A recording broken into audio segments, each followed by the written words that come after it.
Okay, I got tire pressure monitoring system. This is $40 at Amazon. Uses the phone, doesn't have a dedicated console. I don't need more crap. This is not a big bike. I don't need more crap bolted to the handlebars.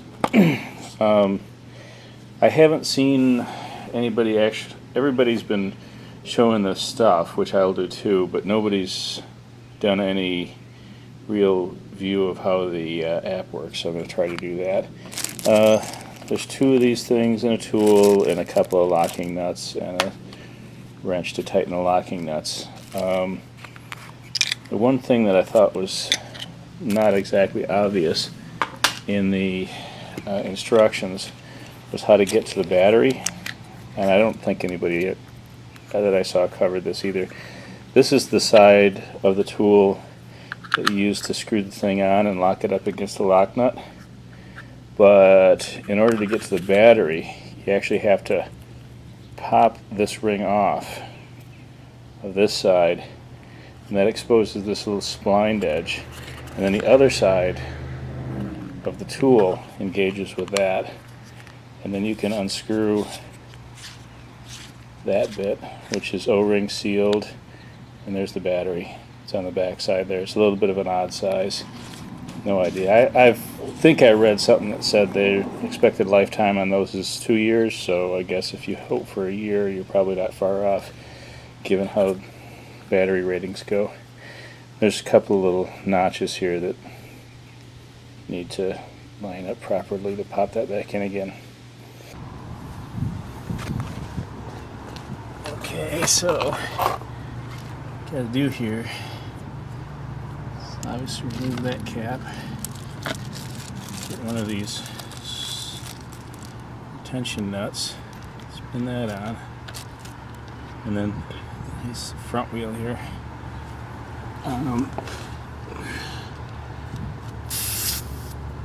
Screw that on until it stops hissing, and then just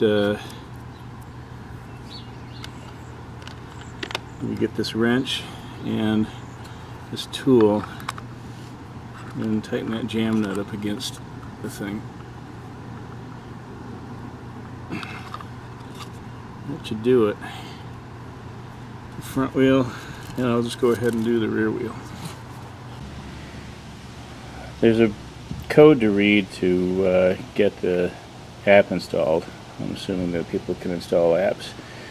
It's not out of the App Store. You have to scan that barcode, and then it's possible you might have to say allow from, go into setup and allow from unconfirmed sources or whatever the heck it is. That's like the first thing I do when I get a new phone, so I've already done that. Anyway, go into the gear icon here. Binding wheel device. We'll try auto pairing. Okay, it found the front wheel. Auto scan.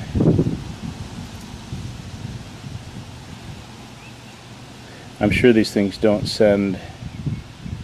come online very often. It's just as a power saving thing, so it might take 30 seconds to a minute for it to, I mean, I might have just gotten lucky with that first one and caught it just when it was about ready to send anyway, but I'm sure that this thing probably, there it goes, sends, comes online like maybe once every 30 seconds or so.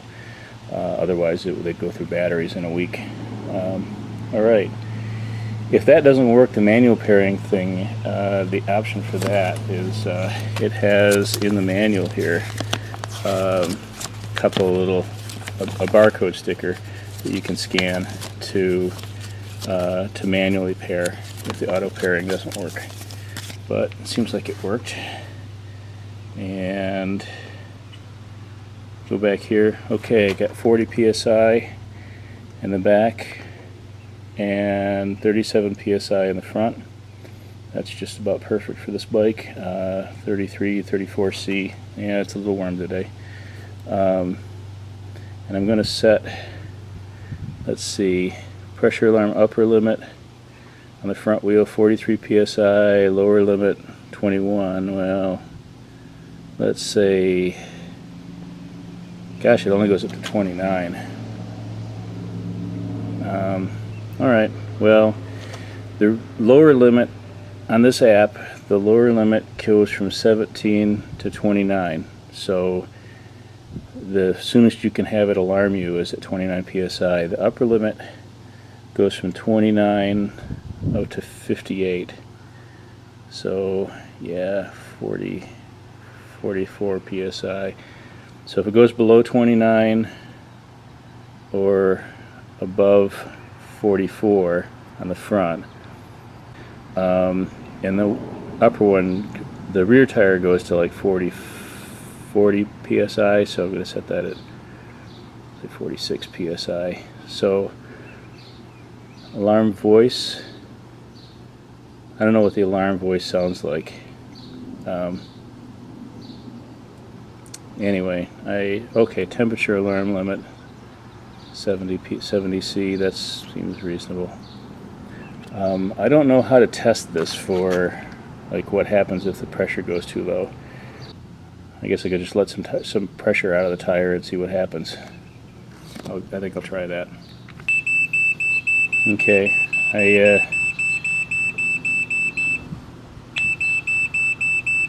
just unscrewed that, and boy is it cranky.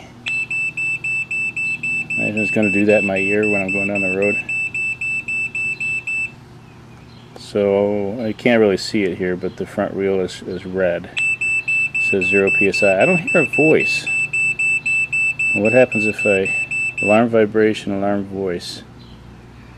It's not really a voice, is it? I was expecting it to come on and tell me what was going on, not just make a lot of noise. Well, it's good to have tested that, I guess, because I'd hate to have that happening going on the road and not have any idea what's going on. I'm going to screw this back in so it shuts up. And it's back up to 36 psi, which is fine. Okay, I guess that's what it does. You know, the other thing I wanted to find out was what happens if I shut this thing. Like, let me close all my apps here and turn the phone off. Now I'm going to unscrew the thing again.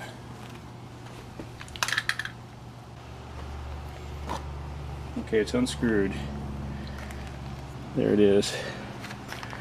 Should be showing 0 psi. Give it a few seconds here. See if it actually goes off. I bet it doesn't go off. I bet you have to remember to start the app up. Yeah, I kind of think so. Let's start it up now, see what happens. Yeah, it hasn't registered it. Let's go out of the app now. It's still running, but it's out of it.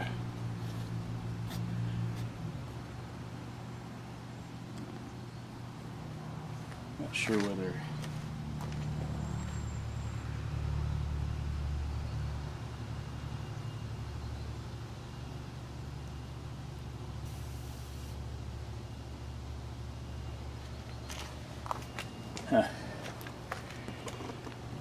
there it goes. Alright. I guess the app needs to be running.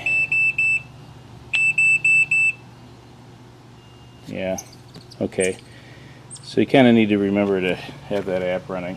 But that shouldn't be a problem. You start it up once, you just leave it up forever.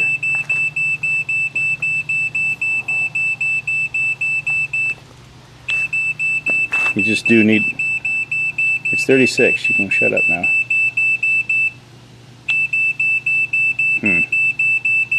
Well, there you go. I wonder if it does like one, is there a longer gap? It's probably actually looking at it now. Anyway, so yeah, I guess if you reboot your phone, you restart your phone, be sure to start the thing up. If you're just relying on it to just be in your pocket and make noise if the tire pressure goes out of range, it's not going to do it if the app isn't at least just sitting in the background. So cool.